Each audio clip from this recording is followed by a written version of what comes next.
So 1916, there was a circus in town called Spark Circus, and their claim to fame was Mary the elephant. She was claimed to be larger than Jumbo, which was the Ringling Brothers' largest elephant. In nearby Kingsport, in September, they were having their circus, and Red Eldridge, who was sort of a newcomer to the circus staff, he was really just a hobo that they picked up on the side of the railroad track. He became Mary's trainer, totally ill-prepared, had no idea what he was doing. Legend has it that Mary's in this parade route going downtown in Kingsport to this watering hole, and she reaches out for a watermelon rind, and Red wants to prod her along and pokes her with his bullhook, and Mary just goes into a fit of rage, kills Red in front of all these spectators. Mob mentality rules the day. Everyone thought Mary had to be put down.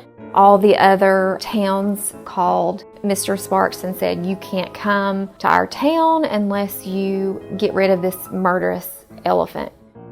Mr. Sparks did not want to kill his prize moneymaker, but he had no other choice, and so they tried to put her down in Kingsport, but there weren't any bullets strong enough to kill her there. And the next stop on the railroad on the circus schedule was Erwin.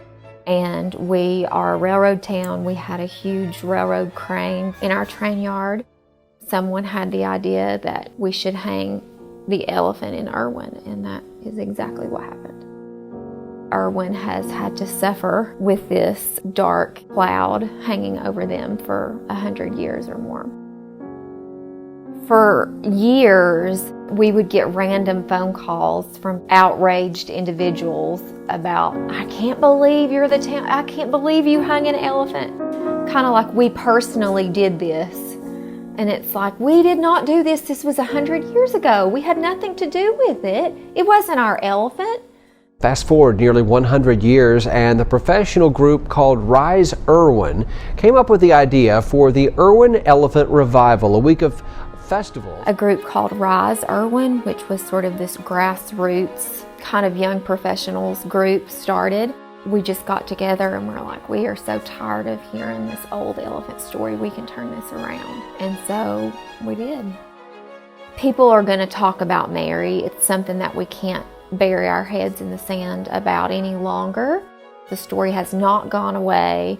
So for the 100-year anniversary, we're going to do something really positive and do something that's going to change everyone's perception of who we are. We are not the town that hung the elephant. We created an entire week-long series of fundraising events, and all of those fundraising events were to basically bring awareness to captive elephants now, because elephants now are treated very inhumanely as well, but also bring awareness to the elephant sanctuary, which is in our home state right below Nashville. The sanctuary actually keeps between 10 and 12 retired, abused, geriatric elephants, and we felt like what better way to honor Mary's memory than to take care of these elephants today. When we started the Elephant Revival, I wanted to do this public art project with elephants. I was looking for a fiberglass elephant statue, and I found this company in Denmark who made these statues. And I just thought, okay, this is a long shot. So I sent them a random email with the picture of Mary hanging from the crane, and I just said, you know, I'm from Erwin, Tennessee. We would love to do a public art project using your statues. This is what happened. Google Murderous Mary.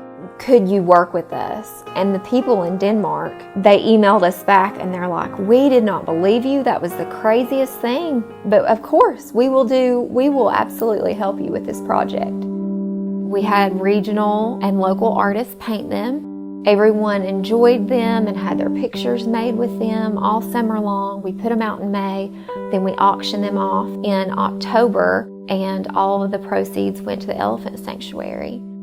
I think we've probably given a little over $20,000 to the elephant sanctuary. I don't feel that it's a negative thing anymore. You know, 4 years ago, yes, it was still very much something that no one talked about. But now we have 20 elephant statues on our street. We have elephant statues in our parades, and people smile and laugh. And we've had all this, honestly, great PR for the elephant revival. And people are like, okay, I think, you know, we've turned a corner. And even now, the group that I'm part of, Rise, we really want our kids, the next generation, to have a totally different view of elephants and Erwin and that relationship. We just talk to them about what beautiful creatures they are. And it's not until older that they realize, oh, I know now why we're doing this. It's because our history, you know, it wasn't so good 100 years ago. It's not a taboo thing anymore for elephants to be in Erwin. It's like everyone has finally woken up, and it's like, it's okay. You know, we've made this right. We are going to continue our work with the Elephant Sanctuary and bring awareness to elephant captivity. So